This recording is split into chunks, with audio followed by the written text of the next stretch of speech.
Hello，大家好，我係 Elsa。今日咧想同大家帶嚟一則新聞嘅，就係關於一個嘅全球第12大交易所 L Bank 正式通過呢個 KYB 認證。咁究竟呢一步係 Pi Network 通向呢個合規嘅里程碑啊，定係有一場幣圈嘅迷霧？咁講翻今日嘅主角就係 L Bank。咁呢間交易所成立於2015年，本身喺呢個香港起家嘅。咁而家咧全球交易所嘅排名咧係 Top 20嘅。咁每日嘅交易量可以達到1億美金，覆蓋全球160個國家，相當唔簡單。雖然佢個名叫做 L Bank， 但係咧佢唔係一間銀行嚟嘅，反而就好似加密世界嘅全能超市咁樣啦，有呢個現貨啦、合約啦、跟單啦、質押啦，應有盡有嘅。咁提供咗幾百種 coin。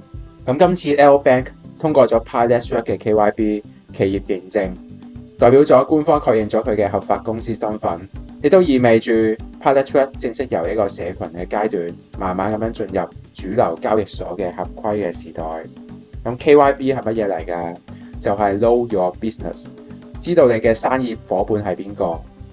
喺過往好多交易所同埋專案嘅合作，都因為唔透明而為人所詬病。而呢一次 L Bank 可以上呢個 Pi Network 嘅 KYB 名單，代表咗佢嘅公司結構、法規合規性同埋呢個運營資料都經過咗 Pi Network 嘅官方審核。亦都同時間 L Bank 亦都開放咗一個 Pi USDT 嘅交易對。現時嚟講，亦都有呢個年化質押活動，仲有一個存款返現嘅活動，聽落去相當吸引。咁呢部合作對雙方嚟講意味住係啲乜嘢？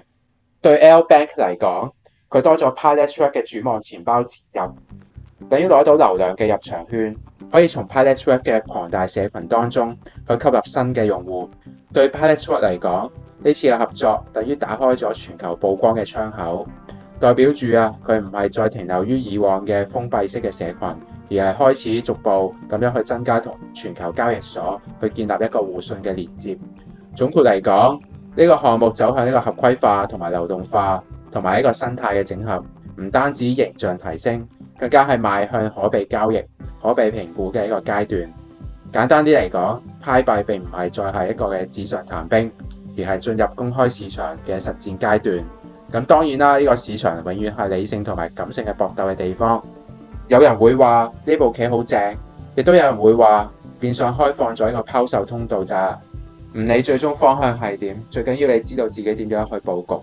喺加密世界入面，贏嘅唔係最早行嘅人，而係有策略、識得變陣嘅人。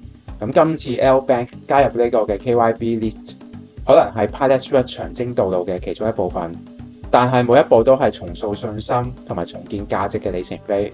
咁大家點樣睇 L Bank 加入 Pi 幣呢一步呢？你覺得佢係 Pi 幣嘅強心針，定係出貨嘅一個雜炮呢？歡迎留言話俾我聽，記得 CLS comment like share。我哋下條片再見，拜拜。